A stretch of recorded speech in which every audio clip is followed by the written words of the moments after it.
আরে তোমরা সবাই চলে এসেছো যখন পুরো ভিডিওটা দেখে যেও।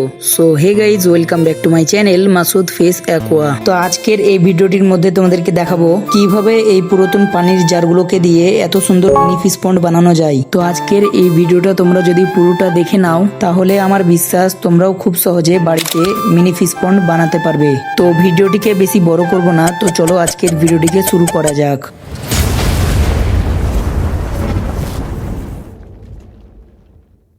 তো ভিডিওটা শুরু হচ্ছে এখান থেকে। তো আজকে আমি যে মিনি ফিশ পন্ডটি বানাবো, আর মিনি ফিশ পন্ডটি বানানোর আগে তোমাদেরকে বলে দিই, তোমাদের যদি বাজেট কম থাকে তাহলে তোমরাও এইভাবে বানাতে পারবে। এভাবে বলতে প্লাস্টিকের এই পানির জারগুলোর মধ্যে খুব সহজেই ফিশ পন্ড বানিয়ে মাছ পালন করা যায়। এগুলোর মধ্যে মাছ পালন করা খুব ভালো হয়। তো ফিশ পন্ডটি বানানোর আগে আমার একটু কাজ আছে, সেই কাজগুলো করে নেব।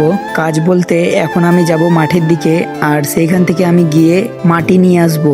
মাটি আমি কি কারণে আনছি সেটার ব্যাপারটা তোমাদেরকে একটু পরে বলি। আর এরপরে আমি কোন জিনিসের ওপর মিনি ফিশ পন্ড বানাবো বা কি সেটা বানাবো সেটা তোমরা কমেন্ট করে জানাতে ভুলো না। আর এই কাজগুলো করছি আমি এখন দুপুর বেলায়, তাই আকাশে অনেক রোদ পড়েছে, সেই কারণে আমি কাজ করতে পারছি না সেভাবে। যতটুকু পারছি ততটুকু দেখানোর চেষ্টা করছি। আর আমার কথা বলার মধ্যে কোনো সমস্যা থাকলে বা তোমাদের বুঝতে কোনো সমস্যা থাকলে অবশ্যই কমেন্ট করে জানাবে। আমার ভিডিওগুলো তোমাদেরকে কেমন লাগে সেটাও কমেন্ট করে জানাবে। তোমাদেরকে বিকেল বেলায় কমপ্লিট করে দেখিয়ে দেবো মিনি ফিশ পন্ডটি বানিয়ে। তো এখন আমি বিকেল বেলায় ছাগল নিয়ে চলে এসেছি আমাদের মাঠের দিকে। তোমরা ভেবো না যে মিনি ফিশ পন্ডটি কোথায় গেল, মিনি ফিশ পন্ডটি অবশ্যই হবে।